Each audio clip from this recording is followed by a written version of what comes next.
ఎవరు మధ్యతరగతి ఎగువ మధ్యతరగతి వాళ్ళైతే చంద్రబాబు ఇవ్వకపోవడాన్ని స్వాగతిస్తున్నారు,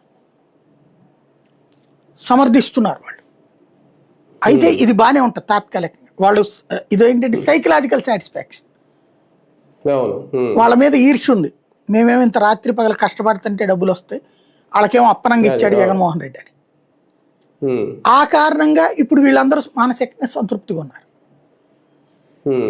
ఈ మిగుల్చుకున్న డబ్బుల్ని ఇన్ఫ్రాస్ట్రక్చర్ ఖర్చు పెట్టాలి వీళ్ళు కోరుకునేది. రోడ్లు వేయటం అది చంద్రబాబు గారు ఇప్పుడు వేస్తున్నారు కదా. కాబట్టి ఈ సెక్షన్ లో బాబు గారి పట్ల సంతృప్తి ఉంది, ఇది గుర్తుపెట్టుకోవాలి మనం. అదే బాబు గారు కోరుకుంటుంది కూడా.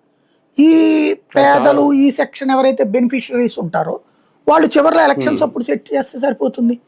ఎలక్షన్స్కి ఒక 6 నెలల ముందు ఇచ్చి ఎలక్షన్స్ అప్పుడు చెప్పచ్చు, ఇదిగో 6 నెలల ముందు ఇచ్చిన బిగిన్ చేసాం కదా, ఇక ఆపేది ఎవడు, నేను కొనసాగిస్తాను అని. పవన్ కళ్యాణ్ నాది హామీ అని కూడా చెప్తాడు. అప్పుడు అది నమ్ముతారా నమ్మరా అనేది ఎలక్షన్ల తర్వాత తెలుస్తుంది. ఇప్పుడు మధ్యప్రదేశ్ వాళ్ళు ఎలక్షన్ ముందు ఇచ్చారు, గెలిచారు. రాజస్థాన్ వాళ్ళు ఎలక్షన్ ముందు ఇచ్చారు, గెలిచారు. బీహార్ వాళ్ళు ఎలక్షన్ ముందు ఇచ్చారు, గెలిచారు. డిఎంకే ఇప్పుడు ఇస్తోంది ఎలక్షన్ ముందు. 5 ఏళ్ళు ఇచ్చింది, జగన్ ఓడిపోయాడు. కాబట్టి వీళ్ళు కూడా 5 ఏళ్ళు ఇస్తే అది హక్కు అనుకుంటారు.